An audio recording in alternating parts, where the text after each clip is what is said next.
मेरे प्यारे बच्चों, एक बार फिर से ऑनलाइन क्लास में आप लोगों का स्वागत है। अभी तक हम लोग 7 चैप्टर को पढ़ चुके हैं। अब हमारा 8वां चैप्टर त्रिकोणमिति का परिचय है। तो यह त्रिकोणमिति का परिचय स्टार्ट करने से पहले आइए हम लोग किताब पर नज़र डालते हैं। तो यह त्रिकोणमिति जो है पूरी तरह से एक समकोण त्रिभुज पर आधारित है, यानी कि त्रिभुज पर आधारित है। तो शुरुआत इसका होता है समकोण त्रिभुज से ही, फिर और भी अन्य त्रिभुज को हम लोग देखते हैं। तो अभी तक हम लोग पढ़ जो रहे थे, अपने कॉपी में समकोण त्रिभुज को बना रहे थे और अब आइए हम लोग देखते हैं कि यह समकोण त्रिभुज और कैसी कैसी स्थिति में बन सकता है। तो जैसा कि आप स्क्रीन पर देख रहे होंगे कि एक कुतुब मीनार का चित्र दिया गया है और एक छात्र जो है कुतुब मीनार को देख रहा है। तो कुतुब मीनार के शिखर से उसके आँख के बीच जो है एक लाइन की कल्पना की गई है, जिसको हम लोग लाइन ऑफ साइट कहते हैं। ये जो लाइन की कल्पना की गई है इसको हम लोग लाइन ऑफ साइट कहते हैं। उसके बाद ग्राउंड पर भी एक हॉरिजॉन्टल लाइन, क्षैतिज रेखा की कल्पना की गई है। और कुतुब मीनार जो आपका ऊंचा है, जितना ऊंचा है, तो उसके बॉटम से लेके उसके निचले हिस्से से लेके शिखर तक भी एक लाइन की कल्पना की गई है। तो इस तरह से यहाँ पर एक समकोण त्रिभुज आपका बन जाता है। इसके बाद दूसरे फिगर को हम लोग देखेंगे कि एक नदी के किनारे जो है आपका एक लड़की किसी बालकोनी पे खड़ी है और नदी के दूसरे तरफ मंदिर में एक गमला है, वह गमला को देख रही है। तो लड़की जो देख रही है उसकी आंख से और गमले के बीच एक लाइन की कल्पना की गई है, एक रेखा की कल्पना की गई है, जिसको लाइन ऑफ साइट कहते हैं। उसके बाद लड़की के स्थिति से ठीक नीचे एक लाइन की कल्पना की गई। अब फिर उसके बाद बॉटम कहने का मतलब कि आधार पर एक क्षैतिज रेखा की कल्पना की गई है। तो इस तरह से हम देखते हैं कि यहाँ भी एक समकोण त्रिभुज आपका बन जाता है। इसके बाद दूसरी आकृति में आप देखेंगे, इसमें कहा गया कि एक लड़की जो है एक बैलून को उड़ते हुए देखती है और वह दौड़ के घर जाती हैं, फिर अपनी माँ को बुला के लाती है बैलून को दिखाने के लिए। तो बैलून जो है पहले ए पोजीशन पे होता है, फिर उसके बाद वह बी पोजीशन पे चले जाता है। तो अब देखिए किस तरह से यह एक दो समकोण त्रिभुज यहाँ पे बना रहा है। तो इस चैप्टर में हम लोग जो भी सिचुएशन को देखेंगे, जो भी प्रॉब्लम को पढ़ेंगे, सबसे पहले उसका फिगर ड्रॉ करेंगे। फिगर ड्रॉ करके उसको समकोण त्रिभुज बनाएंगे। समकोण त्रिभुज कितने समकोण त्रिभुज बनता है इसको भी बना के देखेंगे। फिर उसके बाद हम लोग जो भी रूल है इसको सॉल्व करने का, तो उसको हम लागू करेंगे। उसके बाद आइए हम लोग थोड़ा सा ये देख लें कि यह त्रिकोणमिति होता क्या है। त्रिकोणमिति जो है गणित की एक ऐसी शाखा है जिसमें हम त्रिभुज के गुणों के बारे में पढ़ते हैं। त्रिभुज के भुजाओं और कोण के बीच का संबंध के बारे में हम लोग पढ़ते हैं। त्रिकोणमिति को इंग्लिश में हम लोग ट्रिगोनोमेट्री भी कहते हैं। तो ट्रिगोनोमेट्री जो है यह एक ग्रीक शब्द है, इसको ध्यान में रखेंगे। ग्रीक शब्द है ट्रिगोनोमेट्री, और यह बना हुआ है आपका ट्राई, जिसका अर्थ होता है 3, और गौन, जिसका अर्थ होता है भुजा। आप जैसे स्क्रीन को ध्यान से देखें आपको गौन लिखा हुआ मिलेगा, और मेट्रॉन, जिसका अर्थ होता है माप। इस तरह से 3 भुजाओं और कोणों की माप के बारे में हम लोग यहाँ पर अध्ययन करेंगे। प्राचीन काल में त्रिकोणमिति पर किए गए कार्य का उल्लेख मिस्र और बेबीलोन में भी मिलता है। प्राचीन काल के खगोलविद त्रिकोणमिति का उपयोग जो है पृथ्वी से तारों और ग्रहों की दूरी मापने में किया करते थे। तो यह जो त्रिकोणमिति है बहुत उपयोगी है। इसको हम आम लाइफ अपनी साधारण ज़िंदगी में भी बहुत जगह यूज कर सकते हैं। तो पहले जैसा कि लिखा गया इसमें, पहले जो है इसका उपयोग क्या होता था कि पृथ्वी से तारों की और ग्रहों के बीच की दूरी मापने में किया जाता था इसका उपयोग। आज भी इंजीनियरिंग और भौतिक विज्ञान में प्रयुक्त अधिकांश प्रौद्योगिक उन्नत विधियां और त्रिकोणमितीय संकल्पनाओं पर आधारित हैं। और आज के डेट में भी जो है इंजीनियरिंग विभाग में त्रिकोणमिति का बहुत ही ज़्यादा उपयोग है। और जब आप इस चैप्टर को पढ़ेंगे तो पढ़ने के बाद आपको लगेगा कि बहुत अच्छा चीज़ हम लोग सीखे और बहुत ही इंटरेस्टिंग चीज़ हम बच्चों, हम लोग सीखे। समझते हैं ट्रिगोनोमेट्री को बोर्ड पर, व्हाइट बोर्ड पे समझते हैं।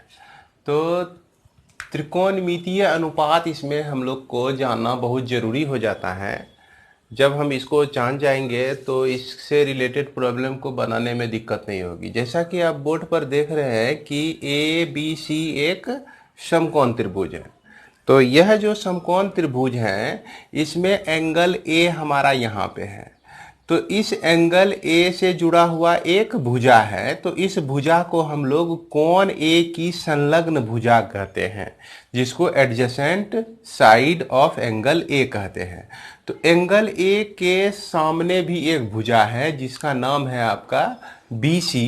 इसको हम लोग कहते हैं कोण A की सम्मुख भुजा।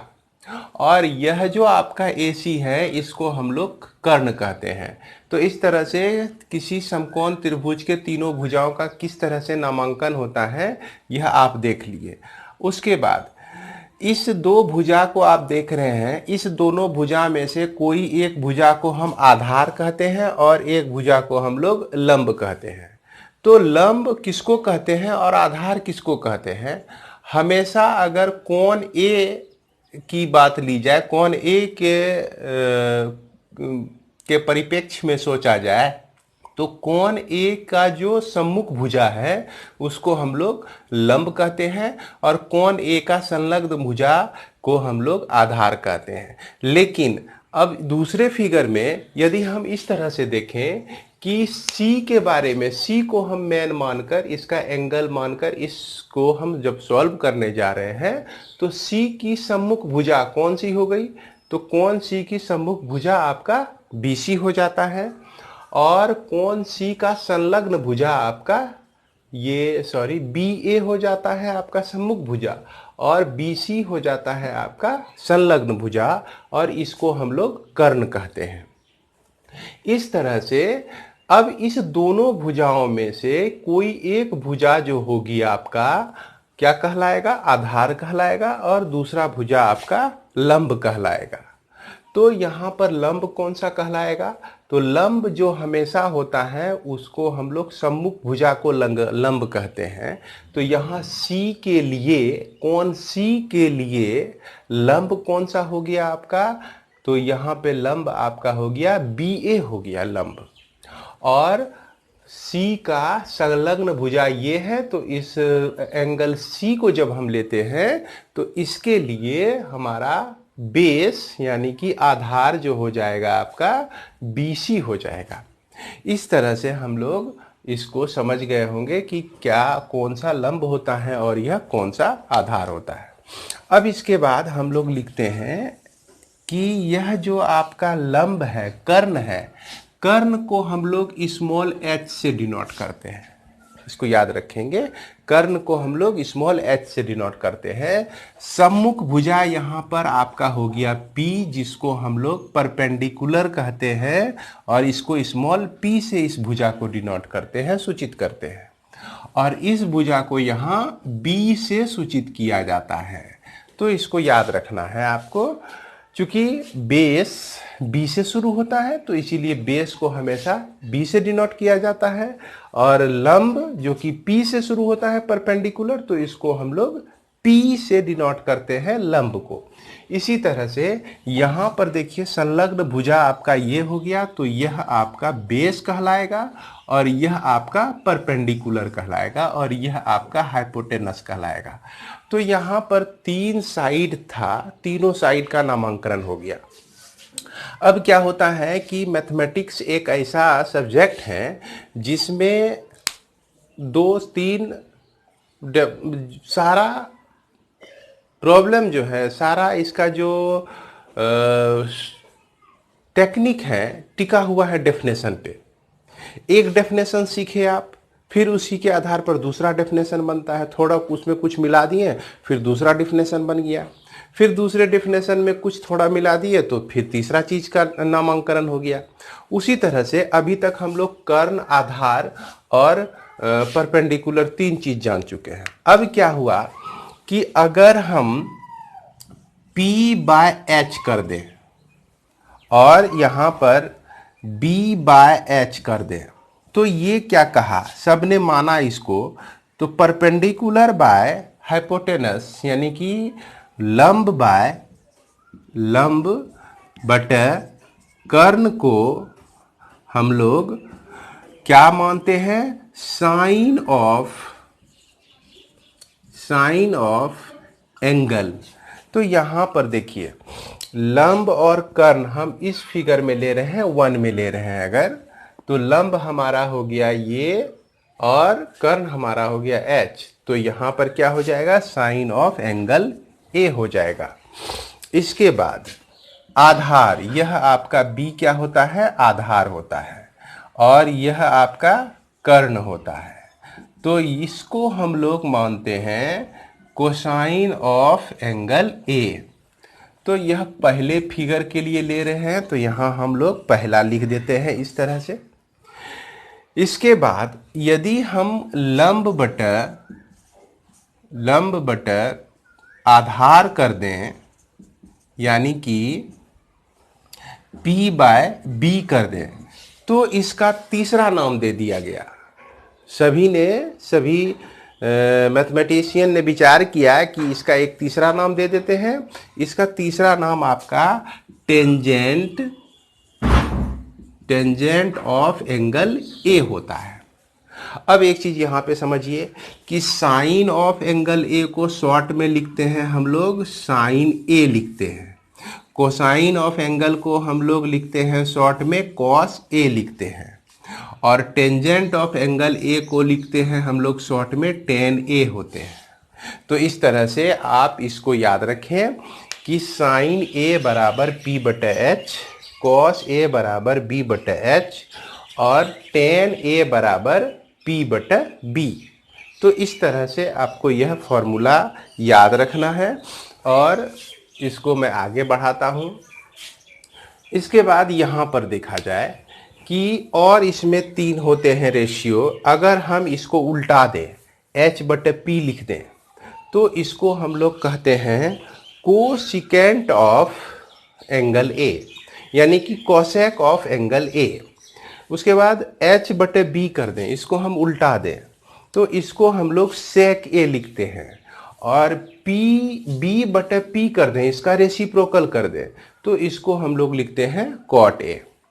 तो इस तरह से हम लोग लिख सकते हैं।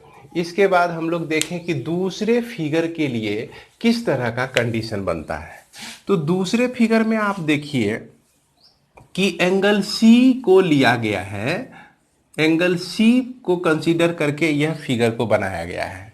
अगर इसमें आप BA लिखते हैं, यह BA, अब बाय AC लिखते हैं, हालांकि फॉर्मूला के आधार पर तो यह P अब बाय क्या हो गया, H ही हो गया। तो इसका नाम जो हो जाएगा आपका क्या हो जाएगा, साइन A हो जाएगा, क्योंकि यहाँ पर कोण C का सम्मुख भुजा जो है वह हमेशा लंब होता है।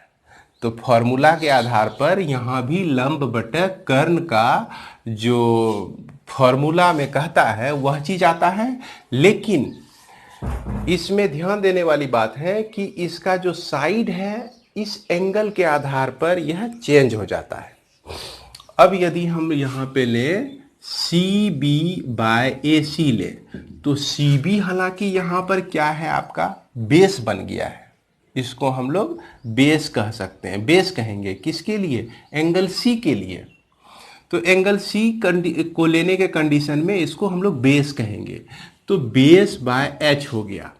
तो फॉर्मूला तो हमारा यही है, बेस बाय एच जब भी होगा तो हम क्या लिखेंगे, इसको कॉस ए लिखेंगे।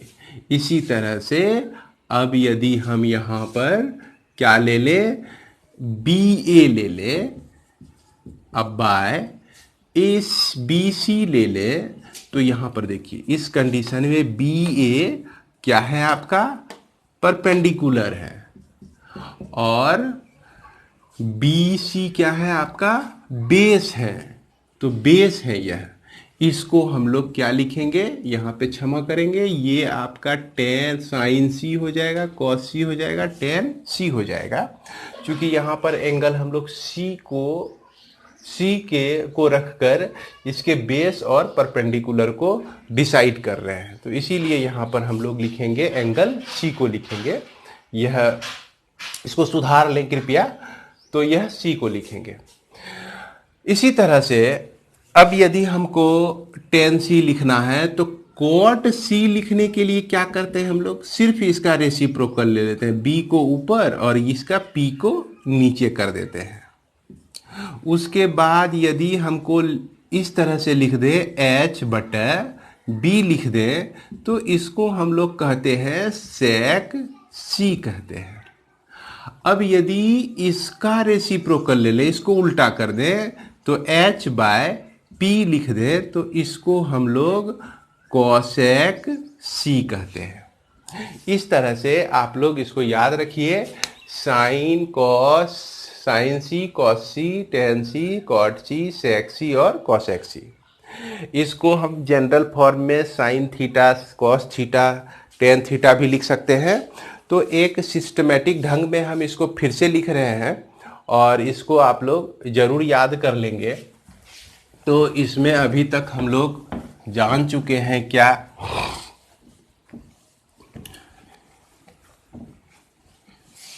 कि कोई समकोण त्रिभुज है आपका, एक समकोण त्रिभुज है ए बी सी, इस एंगल को हम लोग थीटा ले लेते हैं। तो थीटा के सम्मुख भुजा यह परपेंडिकुलर हो जाएगा और इसका संलग्न भुजा जो है बेस हो जाएगा, और इसको हम लोग हाइपोटेनस कहते हैं, जिसको हम लोग कर्ण भी कहते हैं। तो अब यदि हम लिखते हैं साइन थीटा, तो साइन थीटा जो होता है हमारा क्या हो जाएगा, पी बाय एच। इसको याद कीजिए। अब cos theta equal to B by H होता है, tan theta equal to P by B होता है, कॉट थीटा इक्वल टू, इसका उल्टा हो जाता है, टेन और कॉट एक दूसरे का रेसिप्रोकल होता है, बी बाय पी लिख सकते हैं, और सेक थीटा बराबर एच बाय बी लिख सकते हैं, और उसके बाद यह कॉसेक थीटा बराबर एच बाय पी लिख सकते हैं। तो यह जितने भी फॉर्मूला हुए इसको आप लोग याद रखिए। इसी से कुछ कुछ फॉर्मूला अब बनता है आपका, क्या बनता है देखिए, कि साइन थीटा बराबर है आपका पी बटे एच। इसको यदि हम 1 बाय एच बाय पी लिखें तो इसमें कोई फर्क नहीं पड़ता है। आप इसको जब सॉल्व करेंगे तो पी चला जाएगा ऊपर, एच चला जाएगा, एच यहाँ पे आ जाएगा, इस अपने ही पोजीशन पे रहेगा। तो यह जो एच बाई पी है, एच बाई पी देखिए किसके बराबर है आपका, कोसेक थीटा के बराबर है। इस तरह से हम इसको 1 बटे कोसेक थीटा भी लिख सकते हैं। यानी कि एक फॉर्मूला आपका बन गया कि साइन थीटा बराबर 1 बटे कोसेक थीटा। उसके बाद हम चलें कॉस थीटा, जो कि होता है बी बटे एच होता है, बी बाय एच होता है। तो इसको हम लोग 1 बाय एच बाय बी लिख सकते हैं, क्योंकि इसको जब आप सॉल्व करेंगे तो यही चीज आएगा। इसलिए यह जो है 1 बाय आपका हो गया सेक थीटा हो गया। इसके बाद टेन थीटा को लिखते हैं। टेन थीटा जो होता है वह पी बाय बी होता है। इसको आप 1 बाय बी बाय पी लिखते हैं, तो यह सॉल्व जब करेंगे तो यह इतना ही आ जाएगा। अब देखिए 1 बाय इसका जो वैल्यू है b बाय पी का जो वैल्यू है, यहाँ देख सकते हैं b बाय पी का वैल्यू जो है यह आपका कॉट थीटा है, तो इसको हम लोग कॉट थीटा लिखेंगे। तो इस तरह से यहाँ फिर से एक नए फॉर्मूला का जन्म, साइन थीटा बराबर 1 बटा कोसेक थीटा, कॉस थीटा बराबर 1 बटा सेक थीटा और टेन थीटा बराबर 1 बटा कॉट थीटा। अब इस सब से एक तरह का और फॉर्मूला बन जाता है आपका, यहां पे समझिएगा आप, चूंकि हमारे पास है क्या कि साइन थीटा बराबर, इसको हम लोग समझते हैं कि साइन थीटा बराबर 1 बटा कोसेक थीटा है। अगर आप कोसेक थीटा को लेफ्ट साइड ले आते हैं तो यह क्या हो जाता है, यह हो जाता है sign theta into cosec theta बराबर 1 हो जाता है। इसको लेफ्ट साइड लाएंगे तो क्रॉस मल्टीप्लिकेशन होगा, तो साइन से इसका यह मल्टीप्लाई हो जाएगा, गुना हो जाएगा, तो यह sine theta into cos theta equal to आपका 1 होता है। उसके बाद इसी तरह से आपका cos theta into sec theta equal to 1 हो जाएगा, यह cos theta into sec theta equal to 1 हो जाएगा, और यह tan theta into cot theta बराबर 1 हो जाएगा। तो यहाँ भी यह भी 3 फार्मूला आपको मिलता है। तो फिलहाल हम लोग ये सारे फार्मूला को याद रखेंगे, और आप लोग ट्रिगोनोमेट्री ट्रेंगल में पढ़े होंगे पाइथागोरस थ्योरम। तो पाइथागोरस थ्योरम जो लागू होता है वह आपका समकोण त्रिभुज में ही लागू होता है। तो समकोण त्रिभुज में आप लोग पढ़े होंगे कि कर्ण का स्क्वायर जो होता है वो लंब का स्क्वायर और आधार का स्क्वायर होता, जो आधार का स्क्वायर, इसको मैं लिखता हूं, यह कर्ण का स्क्वायर जो होता है वह परपेंडिकुलर का स्क्वायर और बेस का स्क्वायर होता है। तो ये फॉर्मूला हो गया। इसी h को हम लोग इस तरह से लिखते हैं P square plus B square, root under P square plus B square, इसको भी लिख सकते हैं। तो जिस फार्मूले की ज़रूरत होगी हमें, जहाँ जहाँ ज़रूरत होगी उस आधार पर हम लोग इसको यूज करेंगे। तो इसके माध्यम से आप लोग समझ गए होंगे त्रिकोणमितीय अनुपात, ट्रिगोनोमेट्रिक रेशियो। तो ट्रिगोनोमेट्रिक रेशियो में आप इसको याद रखें और इसको जो है अपनी कॉपी में लिख लें। कॉपी में लिखने के बाद उसका फ़ोटो खींचकर आप ज़रूर भेजें व्हाट्सएप के माध्यम से। धन्यवाद।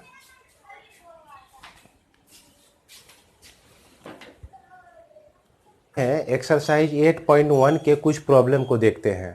तो जैसा कि इस बोर्ड पर आप देख रहे हैं कि एक्सरसाइज 8.1 में सबसे पहला नंबर जो प्रॉब्लम है, इसमें एक समकोण त्रिभुज दिया गया है, और ये समकोण त्रिभुज में ए बी का वैल्यू, ए बी जो है 24 सेंटीमीटर, बी सी 7 सेंटीमीटर दिया गया है। तो आपको पहला निकालना है साइन ए और कॉस ए, दूसरा निकालना है साइन सी और कॉस सी। तो यहाँ पर देखिए कि साइन ए कहा है, कॉस ए कहा है। तो अगर एंगल ए को लेकर हम कंसीडर करें कि बेस और परपेंडिकुलर कौन होगा, तो एंगल ए का जो सम्मुख भुजा होगा वह परपेंडिकुलर हो जाएगा, और एंगल ए का माने कोण ए का जो संलग्न भुजा होगा वह आपका बेस हो जाएगा। तो सबसे पहले हम यहाँ क्या करेंगे, चूंकि ए बी आपका दिया गया है और बी सी दिया गया है, ए सी को हम लोग निकालते हैं। तो ए सी को हम लोग किस तरह से निकाल सकते हैं, पाइथागोरस थ्योरम लगाकर निकाल सकते हैं। ए सी बराबर रूट अंडर 24 का स्क्वायर जोड़ 7 का स्क्वायर। तो यह 24 इंटू 24 करते हैं तो 16, 9 और यह 8, 4, 6 और 5, 76 प्लस 7 का स्क्वायर 49 होता है। तो इस तरह से ये आपका हो गया 5, और यहाँ पर 7, 4, 11, 1, 12 के 2, यह 625 आ गया। तो 625 का वर्गमूल जो है कितना होता है, 25 होता है। इस तरह से हम क्या निकाल लिए, 25 निकाल लिए। अब हम लोग पहला नंबर सॉल्व करते हैं। पहले नंबर में आपको निकालना है साइन ए। तो साइन ए है, तो साइन ए जो होता है यह आपका वैल्यू होता है लंब बटे आधार। तो कोण ए के लिए लंब कौन सा हो जाएगा आपका, बीसी हो जाएगा लंब, क्योंकि यह लंब बटा कर्ण होता है, तो यह बीसी हो जाएगा आपका लंब, और कर्ण जो हो जाएगा यह एसी हो जाएगा। तो बीसी का वैल्यू देखिए क्या है आपके पास, तो बीसी का वैल्यू है 7, तो 7 बाय, और यह कर्ण आपका 25 निकला हुआ है। उसके बाद हम निकालते हैं कॉस ए का वैल्यू। तो कॉस ए बराबर जो होता है यह आपका आधार बटा कर्ण होता है। तो यहाँ पर देखिए आधार कितना हो गया आपका, ए बी हो गया आधार जो कि 24 है, इस तरह से 24 और बाय कर्ण होता है जो कि 25 निकला हुआ है। तो ये वैल्यू हम लोग निकाल सकते हैं। इसके बाद दूसरा नंबर में देखिए क्या लिखा हुआ है, साइन सी लिखा हुआ है। तो रेशियो कुछ भी हो, लेकिन उसमें क्या होता है कि फॉर्मूला वही होता है कर्ण लंब बटा कर्ण, इसको लिखेंगे। लेकिन सी कोण के लिए, कोण सी के लिए लंब हो जाएगा हमारा ए बी हो जाएगा, इसको ध्यान रखना है। तो यह आपका हो गया ए बी का वैल्यू 24 और एच का वैल्यू जो है 25।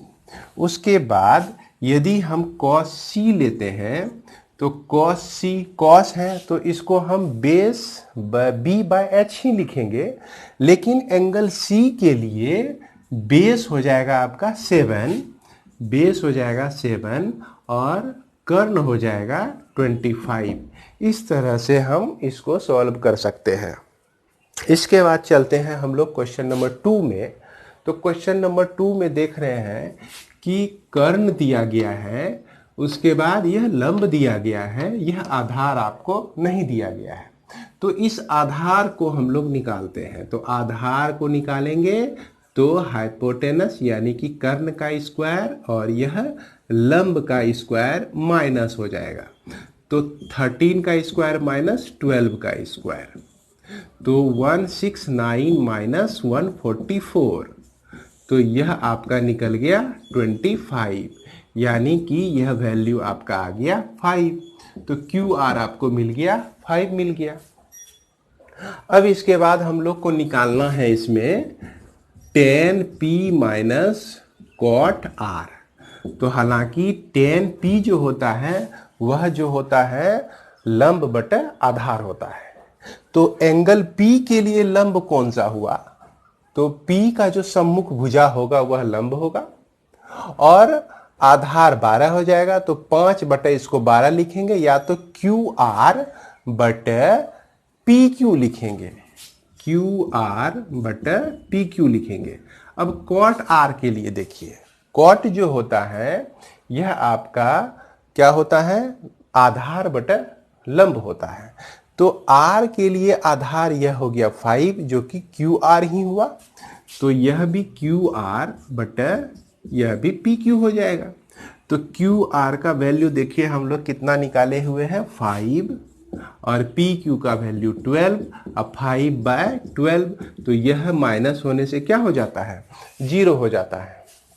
इस तरह से हम लोग इसको सॉल्व कर सकते हैं। इसका वैल्यू क्या आ जाता है, 0 आ जाता है।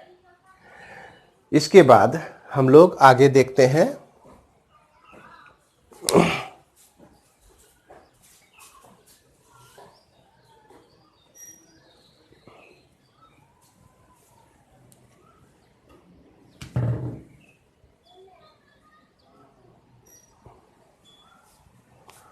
उम्मीद है कि आप लोग इसको लिख लिए होंगे। अब इसके बाद हम अगला प्रॉब्लम देखते हैं, क्वेश्चन नंबर 3 को देखेंगे। तो क्वेश्चन नंबर 3 अपने बुक में देखिए और उसको पढ़िए, पढ़ के समझने की कोशिश कीजिए। तो क्वेश्चन नंबर 3 में क्या कहा गया है कि यदि साइन ए बराबर 3/4 दिया गया है तो कॉस ए और टेन ए का वैल्यू आपको निकालना है। तो क्वेश्चन नंबर 3 में आपको दिया गया है कि साइन ए बराबर 3/4, तो आपको निकालना है कॉस ए का वैल्यू क्या होगा और टेन ए का वैल्यू क्या होगा। तो इसके लिए हम लोग जान रहे हैं कि साइन ए बराबर पी बाय एच होता है। तो यह क्या है, आपका अनुपात है। यह अनुपात 3/4 में है। तो अब जो है, चूंकि यह अनुपात है तो इसलिए हम p को डायरेक्ट 3 के बराबर नहीं लिख सकते हैं। अनुपात जब भी लिखा जाता है, जैसे मान लीजिए 4 और 6 का अनुपात कितना हो गया, 2/3 हो गया। तो 4 और 6 में क्या हुआ है कि 2 एक कॉमन फैक्टर है जिसको काट दिया गया है। इसमें क्या है, आपका 2 एक कॉमन फैक्टर है। तो जब भी कोई रेशियो होता है तो उसमें कुछ ना कुछ कॉमन फैक्टर होते हैं।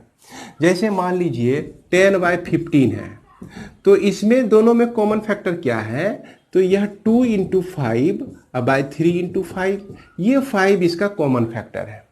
उसी तरह से यहाँ भी जो है कुछ ना कुछ इसके साथ कॉमन फैक्टर होगा, जो कि रिड्यूस करके 3/4 लिखा गया है। तो जब भी आप p को लिखेंगे, p का वैल्यू पूछेंगे कितना है, तो आप कहेंगे p का वैल्यू 3k है सर, और h का वैल्यू कितना है, तो यह आप कहेंगे 4k है। इस तरह से आप कह सकते हैं। अब यहाँ पर आपको p पता चल गया, h पता चल गया, b निकालना है। तो b निकालने के लिए हम क्या लिखेंगे, h² - p²। तो h का जो वैल्यू है 4k का होल स्क्वायर माइनस 3k का होल स्क्वायर। तो यह आपका हो गया 16k का स्क्वायर माइनस 9k का स्क्वायर। तो 16 - 9 आपका होता है 7k का स्क्वायर। इस तरह से √7k हो जाएगा आपका ये। अब आपको निकालना है cos a का वैल्यू। तो cos a बराबर जो होता है वह आधार बटा कर्ण होता है। तो यहां पर देखिए कि आधार आपका निकला हुआ है √7k। तो इसको लिख लेते हैं, आधार बटा कर्ण होता है। तो √7k और कर्ण आपका दिया गया है 4k, और तो k आपका कैंसिल, तो √7/4 आ जाएगा। इसके बाद हमको निकालना है tan a। तो tan a का जो वैल्यू होता है वह p/b होता है। p का वैल्यू हमारा निकला हुआ है 3k, और b का जो वैल्यू है वो निकला हुआ है √7k। तो इस तरह से यह k कैंसिल हो गया, तो 3/√7। ये हम लोग लिख सकते हैं। इस तरह से इसको सॉल्व कर सकते हैं। इसके बाद आइए हम लोग देख लेते हैं क्वेश्चन नंबर 4 को। तो क्वेश्चन नंबर 4 जो है आपका, इसमें देखिए 15 cot a बराबर 8 दिया गया है, और साइन a और sec a का वैल्यू आपको निकालना है। तो cot a को हम 8/15 लिख सकते हैं। चूंकि cot a जो होता है वह b/p होता है। तो इस तरह से b का वैल्यू 8k लिखेंगे और p का वैल्यू 15k लिखेंगे। इस तरह से हम लोग इसको लिख देते हैं। जैसा कि हम बताएं कि यहाँ जब भी हमको अलग अलग लिखना है तो एक कॉमन रेशियो हम लोग, कॉमन फैक्टर हमको इसमें ले लेना है। अब हमको निकालना क्या है, h निकालना है। तो h निकालने के लिए क्या करेंगे, p² जोड़ b² कर देंगे। p का जो वैल्यू है 15k का स्क्वायर हो जाएगा, और b का जो वैल्यू है 8k का स्क्वायर हो जाएगा। और यह 15 × 15 आपका होता है 225k का स्क्वायर, 64k का स्क्वायर। अब इसको आप ऐड कर देते हैं तो 6 × 5 9 हो जाएगा। ये 6 × 2 8, और यह 289। इसको k लिखेंगे। तो चूंकि k जो है आपका क्या हो जाता है, जब बाहर जाएगा तो इसका स्क्वायर हट जाएगा। तो √289 × k आपका हो गया। अब इसका हम लोग वर्गमूल निकालते हैं। तो 289 का वर्गमूल हम लोग निकालते हैं। यहाँ पर देखते हैं निकलता है कि नहीं। तो 289 टाइम्स में कट जाएगा 17, तो 7 × 49 के 9, 7 × 2 = 14, 15 × 16 = 17 18। तो ये आपका निकल गया 17k निकल गया। अब हमको निकालना क्या है, अब हमको निकालना है साइन ए का वैल्यू। तो साइन ए बराबर क्या लिख सकते हैं हम लोग, p/h लिखते हैं। तो p का वैल्यू 15k है और h का वैल्यू 17k है। k आपका कट गया तो 15/17 आ गया। इसके बाद हम लोग को निकालना है sec a का वैल्यू। तो sec a बराबर h बाय क्या होता है, b होता है। तो sec a बराबर h का वैल्यू देखिए 17k निकला हुआ है और b का जो वैल्यू है 8k निकला हुआ है। k कट गया तो sec a बराबर आपका 17/8 आ जाता है। इस तरह से हम इसको सॉल्व कर सकते हैं और इस सारे प्रॉब्लम को आप निश्चित रूप से अपने कॉपी में उतार लें और कॉपी में उतारने के बाद इसका फोटोग्राफी जरूर ही भेजें व्हाट्सएप के माध्यम से। उम्मीद है कि आप लोग इस लॉकडाउन की स्थिति में मन लगा के पढ़ रहे होंगे। चूँकि घर में आप लोगों को बहुत ज़्यादा वक्त मिल रहा है तो इसलिए मैं रिक्वेस्ट करूंगा कि घर में जो वक्त मिल रहा है उसका आप फ़ायदा उठाइए और ज़्यादा से ज़्यादा पढ़िए।